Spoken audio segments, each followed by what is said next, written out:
Okay, so you feel behind other creatives.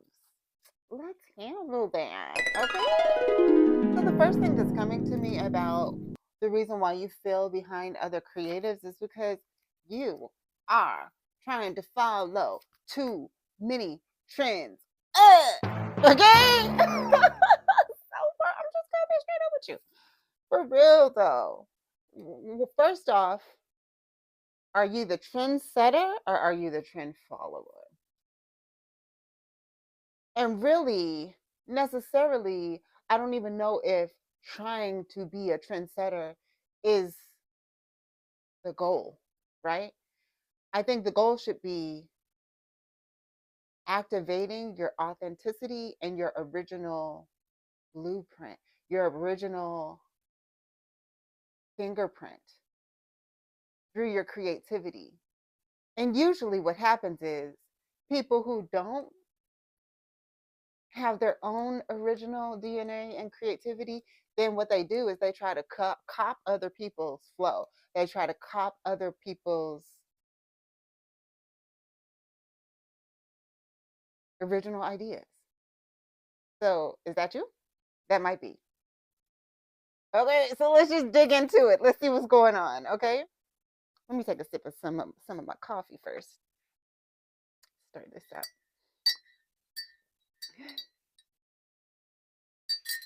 Okay, so let's dig a little bit deeper and see what's really going on here about why you're feeling behind other creatives. Name something sacred you still treat casually. Ooh. Name something sacred you still treat casually. Sugar snaps. Okay, so the first thing that's coming to me is ganja. Okay. So I'm not hating on whatever you do, right? I'm not hating on whatever you use. But if you're abusing it and you're not using it with intention, that's another way you might be following trends and it's pulling you out of your divine intervention that's trying to show you the right way to go and the right way to flow. Sometimes overusing certain substances, natural substances that are not chemically altered, okay, they can help activate your alignment when you're out of alignment, okay? They can also activate your being out of alignment with overuse or without intentionality behind how you're using it. This is what I'm getting with that card of what you're treating casually that should be sacred, right? And also, the next thing that's coming to me is your creative practices. There should be some sort of ritual, some sort of routine around your own creative practice. And when you have a ritual around your creative practice, then you know that when you're tapping in, you really don't need to be going like, what you doing? What you doing? What you doing? What you doing over there? What you doing over there? What you doing over there? Right? It's like, what am I doing right here? And if I'm aligned right here, if I'm doing what God showed me here, then I know I'm in my own lane, even if no one else is doing it, even if I don't see anybody else clapping for me, if I don't see anybody else hopping on the bandwagon, because I know this is going somewhere for my own creative divine purpose. Right? That's what I'm getting. Okay. And so you're feeling behind because you're in a lane you probably shouldn't even be in the first place. Okay. When you are in your own original lane, then what happens is you are in the forefront because most likely you're the first one doing what you do and the way that you do it. Okay? We have plenty of clones out there. And especially in this age of technology and AI, the only way you're going to differentiate yourself from everybody else is to really find what is authentically your strain, what's authentically your domain, right? Hmm. Okay, let's get some more insight.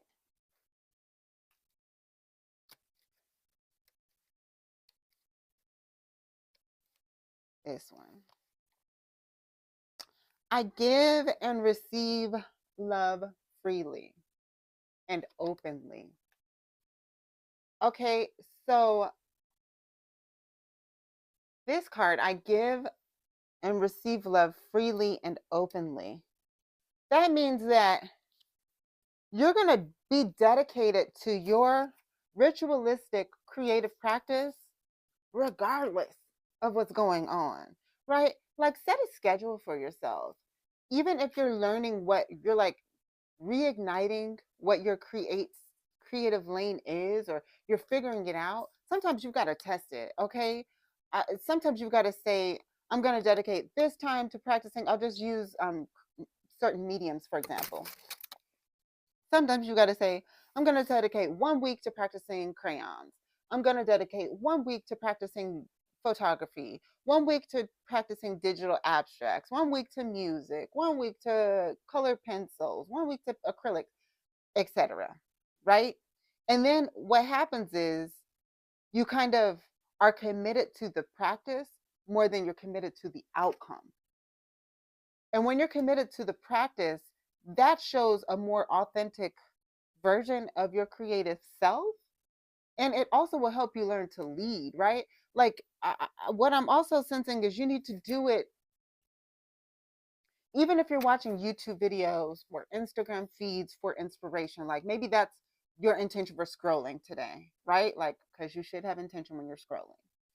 Maybe your intention is, I am intentionally looking for creative inspiration around acrylics, creative inspiration around crayons. And then you program your algorithm today for that, right? So as you're going through the feed, your job is not to copy them exactly.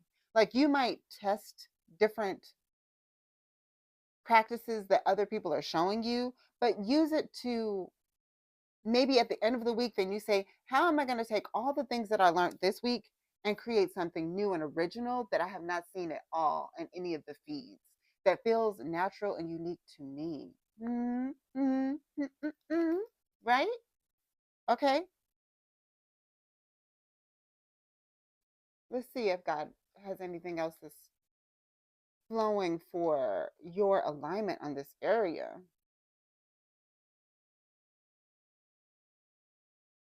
What I hear is stay true to you. Okay.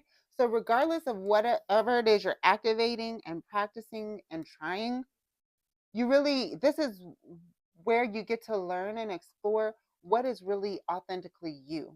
So, even at the end of the week, when you say, I'm going to collaborate all of these things, because I've been here, like, I've gone through a circuit. That's the word.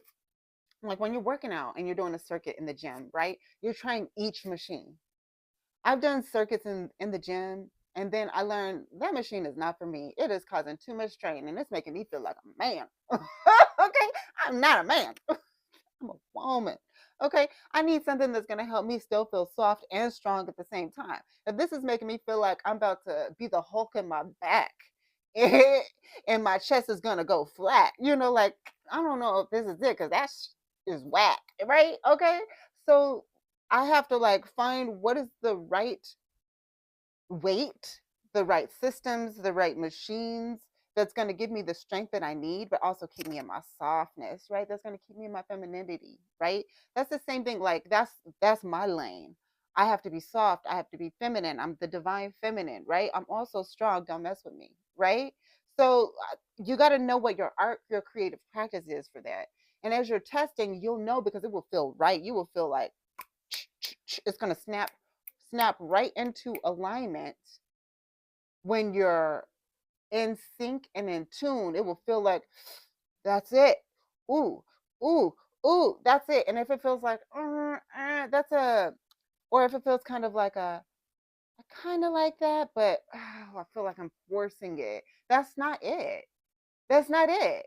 If it feels like a chore that you're dragging yourself to every single day, that's not it. Because let me tell you, that energy is going to permeate through your art. That energy is going to permeate through your words, through your music, through your presence. And there's a lot of people who feel like their life is a drag already.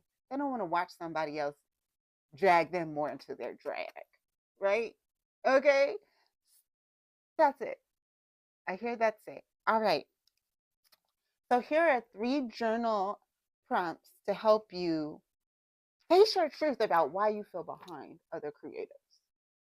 And then not only face it and be like, shoot, woe is me, but then you handle it. Okay? So, number 1, who triggers my comparison reflex right now? Number 2, what truth about my journey am I overlooking? Number 3, one way my timing actually protects me is, okay? Doesn't matter where you go or how you do it to face this truth within yourself and handle it. But you need to find time to process this information honestly. Okay? If you have someone that you trust, you can talk it out with them. If not, talk it out with your God self. Okay? That's it. So until next time, remember, we don't hide from the truth. We handle it sovereignly.